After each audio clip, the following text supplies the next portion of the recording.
Welcome to Success Decoded. Experience is a master teacher, even when it's not your own. That's what we believe in. A podcast about startup, entrepreneurship experiences, and loads of learnings from the best entrepreneurs and investors from all across the globe. I am Balaji Rao, your host.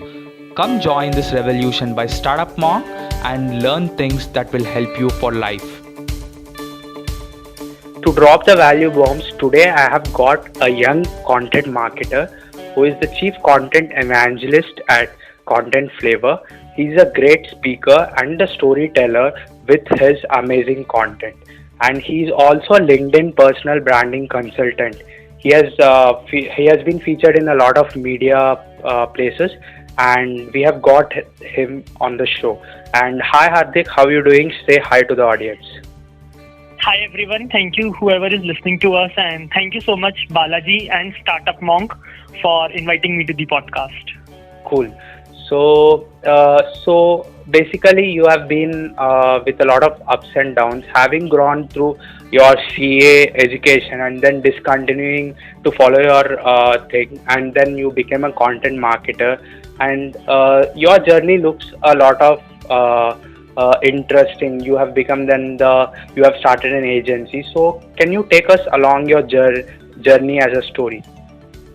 Yeah, sure, definitely. So my journey goes back to 2010 when I was choosing streams in my 11th class. So like anyone else, we only have two particular streams to choose from, either commerce or science, because generally people don't choose arts, and boys in particular do not choose arts at all. So I had two options, either to go for science or for commerce, but science was something that I never understood. So I always just passed in science. And that is when I thought that, okay, commerce is the only left option, so let's go with commerce. And coming from a business fraternity, I already knew about how accounting works, how finances work. So 11th class I performed well, and in 12th class also then I scored a merit for my school, and that's why I realized that okay, commerce is something that can take me that I can take ahead in my life. So I decided that okay, let's do chartered accountancy course, because it is one of the most finest finance courses in India. And anyone who comes from a commerce field only have a couple of options. Either he can do chartered accountancy or company secretary or take an admission into SRCC. But coming from a Rajasthan board, obviously SRCC was something which was way beyond my imagination, and I started doing chartered accountancy. Okay. I cleared CPT, which is the first level. I cleared IPCC, which is the executive level, and I was into final exams. But before that, I got a chance to write for a couple of local newspapers. So I used to write on Facebook notes. There was something called as notes that used to work in those days. I'm talking of 7 years ago, in 2013. So Facebook had launched this particular feature called as notes, where people could write. So it was longer than the usual post. Just now how LinkedIn articles work differently from the LinkedIn post, there was something called as notes. So I used to write notes over there and shared with my Facebook friends, and that's when a local newspaper came across my writing. They asked me to write a couple of articles for their Hindi newspaper, and that is how I started into freelance writing. Then I worked with a couple of software companies also, wrote on a variety of topics for them, slowly started learning how freelancing actually works. Then I decided one day that okay, CA was not something that I wanted to do for the rest of my life. I wanted to write and I wanted to make my career into writing. That's when I dropped CA and started writing full time. So I worked as a full-time freelancer for a good couple of years before setting up my own company called as Content Flavor. Okay. Cool. It looks very interesting, and also as a lot of content writers and marketers, a platform like LinkedIn is a boon. Like it has a lot to deliver. So what do you think it has to offer, Hardik? And also with that, what suggestions do you have for newbies who are getting started with this platform? I come across a lot of people who have not tested this platform and they always doubt it. So what do you have to say for people like that who are just getting started building their personal brands or trying to get leads for their the work that do or something that what do you have for them? Okay, so first things first, people who consider that they are the only ones who haven't used LinkedIn so far are wrong. So as per the data from LinkedIn, LinkedIn has 645 users as of now. But out of those 645 million users that LinkedIn have, only 1% people post content. So imagine from 645 million people, only 1% is close to 6 million, which is 60 lakh. So only 60 lakh people are using LinkedIn across the world, are posting content on LinkedIn across the world. And out of those 6 million people also, there are many, very few people who are posting content every day. So it also happened with me as well, that previously I used to think that LinkedIn is just for jobs. So you come on LinkedIn, you create a profile, then you apply to jobs, you get hired, and that's where LinkedIn's benefit for you gets over. But I was wrong. LinkedIn has turned into a content creation platform now. So from 2013 till 2018, LinkedIn has changed a lot. So in 2018, I started using LinkedIn for generating leads for my freelancing business and eventually my company as well.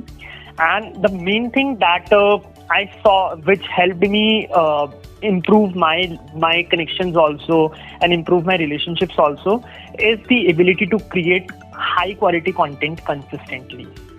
So whosoever is starting on LinkedIn, whatever the objectives they might have, whether it is a student who wants to gain an internship, whether a salaried individual wants to change job and get better opportunities, whether it is a startup owner who wants to get leads for his business, or whether it is a multi-dollar business looking to enter new markets, you have to bank upon yourself on content. If you're creating content consistently on LinkedIn and interacting with other people also, then there is nothing that you cannot achieve. So I think the first main tip is to start creating content without worrying that what will people think. Everyone started from the scratch, so you will also start and you will also learn across the process. And then secondly is LinkedIn is again no longer just a platform to send those sales based pitches or send copy paste template messages. You need to learn how to message someone, how to start conversation, and then take it to offline. So I think these are the two important things that people have to understand, that they're doing wrong on LinkedIn, or they are not doing at all. So one is creating content, and second is knowing how to start conversation with people. So I really think storytelling can solve both these, right? Creating content is good content is like storytelling something, and at the same time when you start the discussions, it basically you need to storytell the purpose, storytell your necessity, your profile, and all of those things. So as you said, content, right? What exactly is good content in your view? If you were to ask me a definition of a good content that can help people solve their pain points and problems. Okay. Whatever you are writing, if it is solving the problem of your targeted audience, whatever the problems they might have, it is solving those problems, then you are creating very good content. And it also goes true for storytelling also. So I'll tell you, I was reading this book, Building a Story Brand, by Donald Miller, where he mentions that a customer for a startup is like the hero. So the customer is a hero of the story, and the startup or the business, whosoever is trying to supply products or services to that customer, is just a guide. And you have to guide your hero towards a destination, towards a success. And in doing so, when you offer a plan which helps the hero solve his problem or solve his pain points, then you are actually building a story around your customers. So the content that you are creating, you have to keep your audience at the core of it, and you have to keep in mind that whatever you are creating, whether it is a long form article, whether it is LinkedIn post, whether it is visuals, videos, newsletters, You have to keep in mind that at the end of the day, you should add value to your audience. Your audience should get something out of the content. If they're getting something out of it, your content will perform very well, both in terms of engagement and in terms of bringing revenue to the company. But if the content is not solving problems, then hardly there will be any improvement. Okay. So audience has to be the core. Cool. For anyone who start writing content, right, there are two things to write on LinkedIn. One is a post and one is an article. So what are the core differences between those? Because as a new writer or new person who has previously only engaged with content but never written any content, so what he has to see both of these, like what is a post for him, what is an article, what has both of this to offer to a person like that? Okay, so LinkedIn has been built in such a way that while post is an integral part of the LinkedIn's feed, articles are not an integral part. What do I mean by that? That whenever you start scrolling in your feed, most of the things that you see are LinkedIn posts, and hardly you will come across an article in your feed. There might be a certain chances where you come across certain articles, but most of them will be the posts. Now, a major difference between a post and an article is a post only allows you to write up to 1300 characters, including the spaces. So you're not allowed more than 1300 characters, whereas an article, you can write whatever and how many words you want to write. So even if you want to write 2000 words or 2500 words, LinkedIn article allows you to do that. But as I mentioned, LinkedIn is primarily focused on posts. So that is why posts receive a very good traction, visibility, views, comments and shares as compared to the articles. Okay. So whenever you are writing a post or whenever you are posting an image or whenever you are posting a video, it will gain much more traction as compared to an article, because it comes as because posts come as an integral part of the LinkedIn feed, whereas articles are not integral part. But even after saying so, I would still suggest that if you are a writer, articles are a very good place for you to show your credibility to the people, show your expertise to the people. So probably what you can do, say for example, if you are posting 7 posts in a particular week, you could also post 1 or 2 articles as well. So that whenever people read your post, you can just drive the traffic to your articles, and people can read long form articles also from there. So I think articles are a very good option, but not as much as compared to the post. Cool. It clears a lot of things. So a lot of people are looking to storytell because people love to listen stories. At the same time, people love to express stories as well. So how important do you think the storytelling and content is playing in acquiring users for businesses these days? And what are some of the things that businesses miss on if they are not creating good content? Hardik? Okay. So storytelling is, so I would say that storytelling forms a part of your content. So storytelling and content are not two different things, rather they are just complement to each other, where if you write content with a very good tinge of storytelling, then you can quickly captivate the attention. Storytelling, so stories are something that we have been listening to ever since our childhood, be it Panchtantra or Tenali Ram in our childhood, and then as we grew into adults, we have been listening stories all together, all this time. So whenever people read stories, whenever people listen to the stories, whenever people watch stories, they quickly get attached to it. So if you're including storytelling in your content, then obviously your chances of captivating attention of your prospects increase multifold. And as I said earlier, in storytelling also you have to remember that you are a startup or a business is not the hero of the story. Customers are the hero of the story. You are just a guide who are giving them a plan and calling them to an action so that they can succeed, they can achieve their destination. So you're helping them solve their problems, and that is where a lot of startups make mistakes. They think that, okay, if we are selling products to our services, then we are the heroes of the story. No, you are not the hero of the story.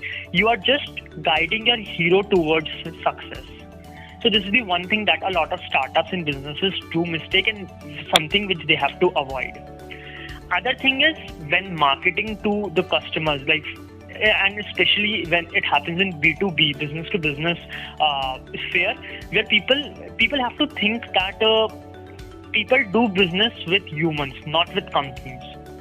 So even if my company Content Flavor is providing services in the field of content writing and content marketing, people would still like to hear from Hardik before hearing from the Content Flavor. Because when they hear Hardik, when they talk to Hardik, they realize at what level do Content Flavor might be operating.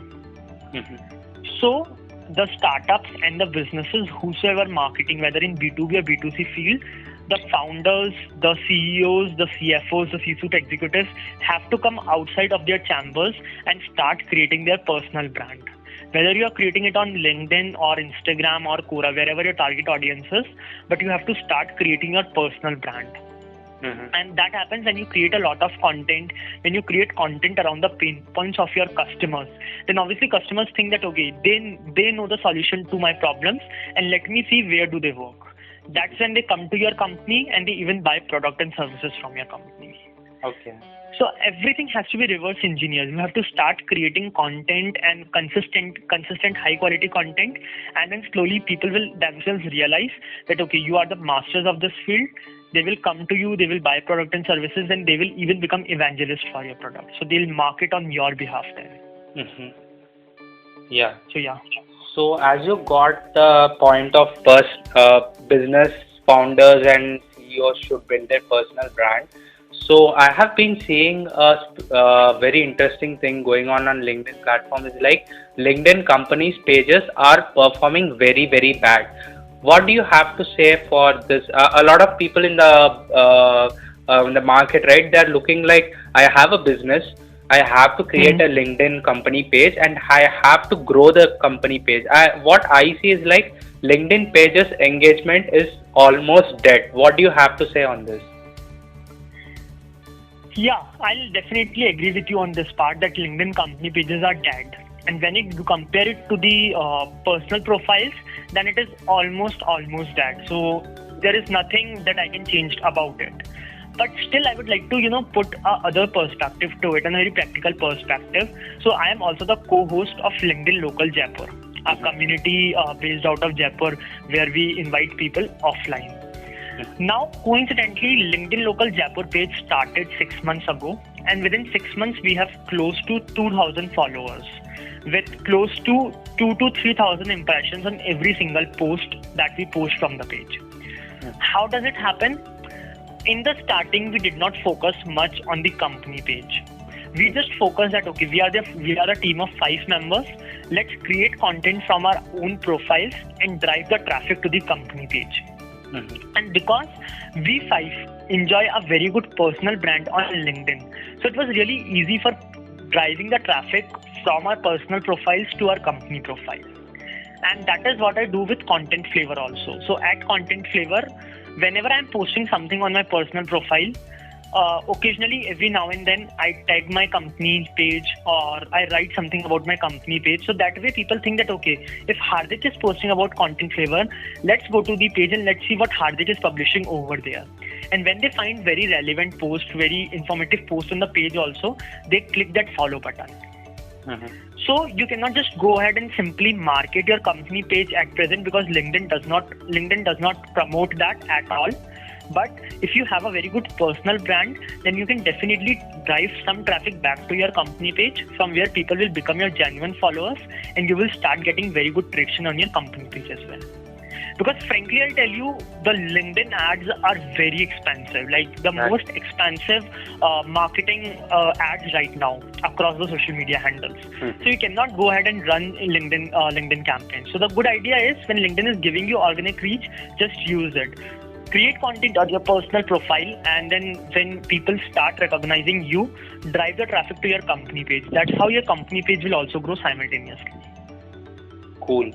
So here's the formula from Hardik: how you have to grow your company page without spending a single dime, just adding tagging your company page at the end of every post. If your post is going viral, definitely you would be getting some genuine followers for your company page as well.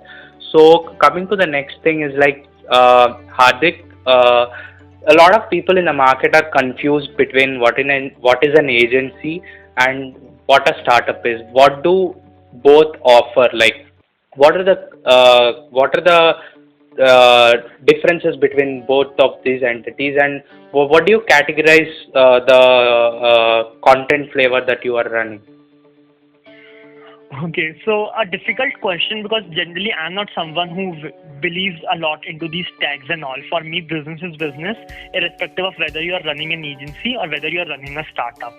But just for the sake of answering this question, I think startup is something. So, as per the definition of a startup, something that where you are integrating innovation and technology to create a product or a service which has not been done so far.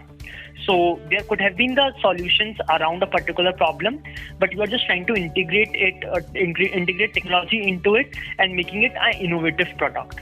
I'm not sure how true this definition is or how do these startup experts say, but that is what I have read so far. And as compared to this, agencies generally, whatever the services, and specifically in the field of digital marketing, this what agency is very popular. It means whatever the organization which is giving certain services to their clients, they are generally called agency. So I think that is a broad difference between a startup and an agency.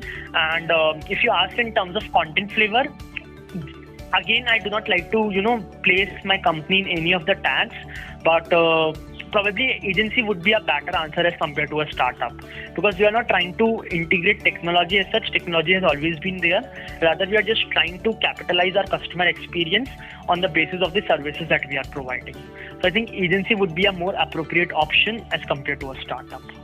Mm-hmm. That's well put. Actually, it's a very close answer to what Shivesh sir gave in one of his previous Startup Monk School webinar that we were running. So he also shared something like a startup is something which is creating innovative solutions. An agency is something which is trying to provide their services and using their skill set to their customers. But one doubt I have something is like these days agencies are also becoming so creative that they are using technology to revolutionize the services that they are providing, and I don't know what tag to put it for them. So do you have to say anything on this? No, so as I mentioned in starting also that business is business irrespective of whatever the tag that you put into. Cool. Just that what happens sometimes people put a tag of startup to their business when they are looking to raise funds or when they are looking to gain some benefits that the government is offering.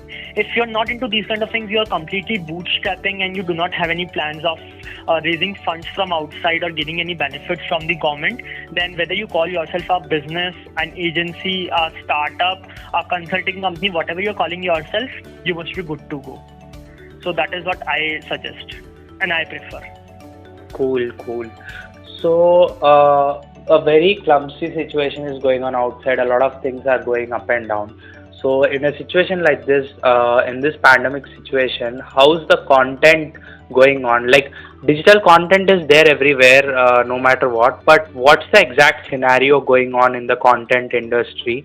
And what do you think would be the changes during the pandemic or post-pandemic, especially in the content, digital content, I mean? Okay, so first things first, I think this has actually been a blessing in disguise for the content and digital marketing industry.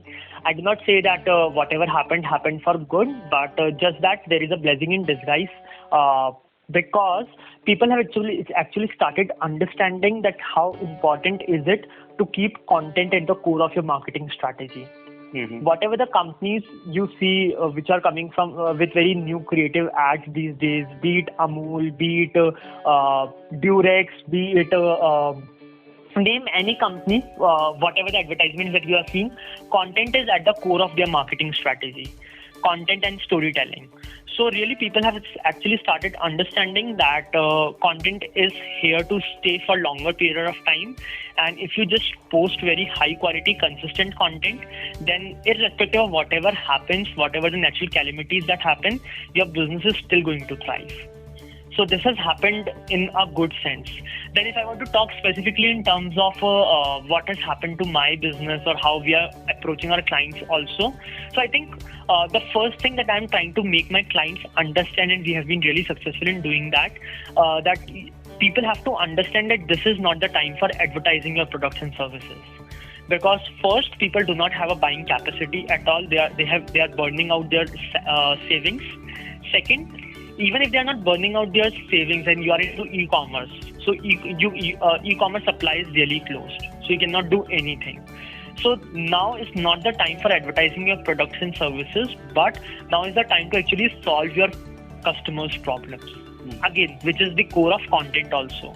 So if you're posting very high quality, consistent content to solve the problems that your customers might be facing, even if they are not directly related to your products and services, then you will be able to build very sustainable relationships with them. And that relationship will continue even after this pandemic also. So if you see around whatever the companies who are thriving right now, they are thriving just because they have started posting very high quality content to solve the problems that their people might be facing. Because people are there on the internet. Most of the people are there on internet right now to consume the content. The attention span has also increased and people are spending more time on Instagram, LinkedIn, consuming more and more content. So if you're creating very high quality content, then there are very good chances that you will build relationships with people very quickly. So yeah, I think this is a blessing in disguise that has happened for the content and marketing industry. Cool. So actually what I saw was like I received an email from Flipkart. They were running a 21-day challenge when our respected Prime Minister announced the 21-day lockdown. So they have caught that thing, right? They have understood the customers, saying that they are creating an emotional connect with their customers using the content. They were sending 21 days, they were sending some challenges. So if you are any startup or any business solutions provider or something like that, so you have to focus on creating content with respect to the situation going on to create a good relationship and good emotional connect with the customers. This is what Hardik was saying. I just had to summarize. Cool. True. So, and one more thing I think, Balaji, over here is like, just to interrupt, I would give one more example because I wrote this on my LinkedIn as well. So one day I received a similar email like you received from Flipkart. I received an email from SpiceJet, where what SpiceJet was doing, they were offering 8% discount to their customers if they book the tickets right now for say July or August or September. I posted about it on LinkedIn that this is not a very good option for the companies to do right now, and many of the people actually I read that post of yours. Okay, yeah, because what SpiceJet, we can understand that the companies must try to paint a picture of a very bright future, that this pandemic will end soon.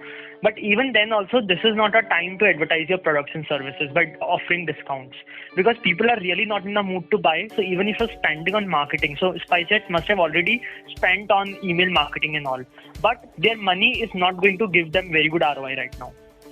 So you have to understand that instead of advertising your products and services, and we can understand that everyone has to give their employee salary also, and companies still have to survive, and for this revenue has to grow. But now is not just the time to grow, to think of advertising yourself. You should just be focusing on people and creating a sympathy for them, empathizing with their problems, and that is when you can gain the most out of this. So I think, yeah, that is how the things should be working. Cool. So going out of this corona pandemic for some time, so how can a person like a platform, there's a platform like LinkedIn now, so how can one build a personal brand on LinkedIn, and can you share some actionable tips on how they can get started? Also, it has become very much important for the personal brand, like as you told previously as well, people want to do business with people, not with the company. So can you share something about how people can build personal brand on LinkedIn? Okay, so first things first, I think when we think of personal brand, we just think of LinkedIn, whereas it is not the case in reality. wherever your target audience consists, you have to start creating your personal brand over there. For some, it is Instagram. For some people, it is Quora. For some other people, it is Reddit. So wherever your target audience consists, you have to just think of creating a personal brand over there. Now, coming to the personal brand, there are a couple of things. One, that you cannot fake yourself. So you have to be real, true, whatever you do in your real life, you have to do the same in creating personal brand also. You just cannot go ahead and fake yourself and say that, okay, I am a jury member over here, or I am the president of there, or I have been running these 2 startups, I am an investor over there. Because I have been seeing a lot of people on LinkedIn who actually try to exaggerate their current position or their previous experience. They exaggerate it to create a personal brand. Whereas in reality, it is not a personal brand. So you have to speak true about yourself. Yes, it is okay even if you are bragging about yourself, but you cannot brag more than what you are actually doing. Mm-hmm. So this is one particular thing that I'll definitely like to tell people, that please don't brag, please don't fake yourself, be truthful, because that is what it works in personal branding. Then I think specifically in terms of LinkedIn obviously works on give and take approach. So just creating content on LinkedIn would not work until you engage on others' comment also. So like if I were to give my example, if I am spending 3 hours every day on LinkedIn, out of that I'm spending 2 hours or 2.5 hours in just engaging with others on their post, by commenting, by messaging them and telling them how beautiful was their recent post, and the other half an hour or 45 minutes I'm consuming to create my own content. Because many of the times people say that, okay, I have been creating very high quality content, but I'm still not getting that visibility. I'm not still getting the likes and comments. That happens if you're not engaging with others on their post. Because when you engage, people also engage.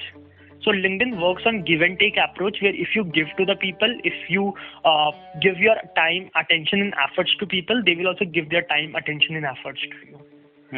So I think these are 2 or 3 things that I would definitely like to suggest to anyone, whether it is a startup owner who's starting, whether he's a writer, whether she's a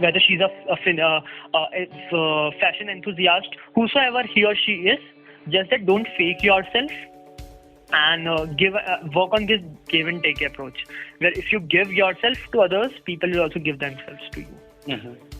So one of the recent posts that I've read, right? It says like marketers these days are eventually turning out into business consultants. So what is your take on this statement? I did not get you. Repeat that sentence once again, please. Yeah, marketers eventually are turning into business consultants for businesses. So to all the fellow marketers out there, right, what exactly do you, with your experience, you have to share about this line? I think it is true enough, because the reason is marketing is just no longer done to create brand awareness. Marketing is actually done to grow revenue for your business. And when you are growing revenue for your business, then obviously it is not just a process. It has turned into a core business process. So marketing is no longer a process that could be included in luxury. Now it is a need for the business, that you need to have a very good marketing. And that is where marketers are not just professionals. Marketers are not just someone who you would rely on when nothing is working. Now, even before launching a product, even before launching a product into the market, you have to start your marketing. You have to include your marketing guys with your sales guys, with your finance guys, to understand what the customer actually wants. Because technically, businesses are thriving because of their online presence right now. So understand that when businesses are being thriving on the basis of their online presence, what is the importance of marketers today? Marketers are really very powerful, and I completely agree with this fact that marketers have really turned into the business consultants, where because of their strategies, because of their efforts, businesses are thriving, growing, beating their competition and becoming the market leaders. So yeah, I very well agree with that phrase. Cool. So with this, we have completed the questions that we scheduled, but I missed one thing, that a lot of founders and entrepreneurs are listening to this episode, will be listening to this episode. So can you please share about what you do at Content Flavor, and what exactly is the USP, and why startups should turn up on taking your services with Content Flavor? Okay, so at Content Flavor, I hold a lot of responsibilities. For outsiders, like if I were to give tag, although as I mentioned previously also that I hate tags, but just to give tags, I am the founder and the CEO of Content Flavor. But other than that, I like calling myself as Chief Content Officer, CCO, because whatever the content that goes out of Content Flavor goes under my supervision. So I like myself to be called as the CCO of the company. Content Flavor is actually a content marketing agency which caters to four main kind of services. One, the content writing. Second, the content marketing. Then third, the social media marketing. And the fourth, personal branding.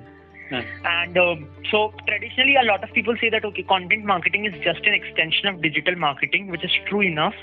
But we focus ourselves from other digital marketing agencies on content marketing agencies into the business because we don't focus on SEO. So when a client comes to us, our target is not to just put him on the first page of the search result, because technically, even if you're on the first page of the search result, but people are coming to your website and bouncing out of it very quickly, then there is no such. Then you are not getting any benefit out of that SEO. So our focus is to create very conversational and storytelling kind of content for our clients, so that whosoever is coming to their website from whichever channel they are coming, whether they are coming from social media platforms or from email or from other forms of marketing, they stay, they get informed, and finally they click that call to action button. So our entire KPI is actually defined not on the basis of how many websites can we put on the first page of the search result, but on the basis of how many new conversations can our startup start, can our clients actually start with their customers. So the more the conversations our startups can start with their customers, the better our chances become. And as the tagline of my company says, so if I were to summarize it in a very small phrase, something that you have read on my LinkedIn profile also, we create content for humans in the age of bots.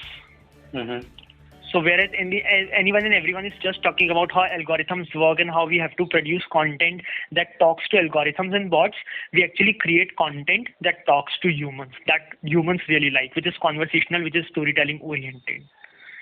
So this is what my company does in a nutshell. Cool.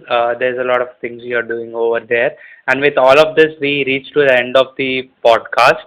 So I would like to share to all the audience that you can find all the contact points to Hardik in the show notes below, and you can reach him out for any kind of content marketing requirements or anything that you have understood from the podcast session. And Hardik, I would like to end this podcast episode with a small joke that you have with the conversation that we had. You told that you hate tags, but definitely I don't think you hate hashtags. As a content marketer, I think hashtags are an integral part. Without hashtags, you cannot be visible. So yeah, completely agree. So yeah, since today, like I'll say that I hate tags, but I don't hate hashtags. So thank you for giving me that line. Yeah, cool. I just made it up right away. Cool. Then I thank all the audience to staying till over here. And Hardik, let's say bye to the audience. Okay, so thank you so much. First of all, thank you Shivesh Pia for inviting me to this podcast. Startup Monk and Balaji, you for patiently listening me. And to all our audience, I hope they will get benefited. And whenever you guys need any particular assistance, whether in business or out of business, I am completely available on LinkedIn. So just drop me a hi and I will be happy to assist. If you loved this episode of Success Decoded, we would love for you to subscribe and share it with other fellow entrepreneurs and support them. As it doesn't cost you anything extra to subscribe, in return, you won't miss the awesome episodes that are lined up for you. Also, don't forget to join our entrepreneurs community of over 1 million plus entrepreneurs from all across the globe. You can find the link in the show notes below. Until next time, keep hustling, keep getting better, and this is Balaji signing off on Success Decoded.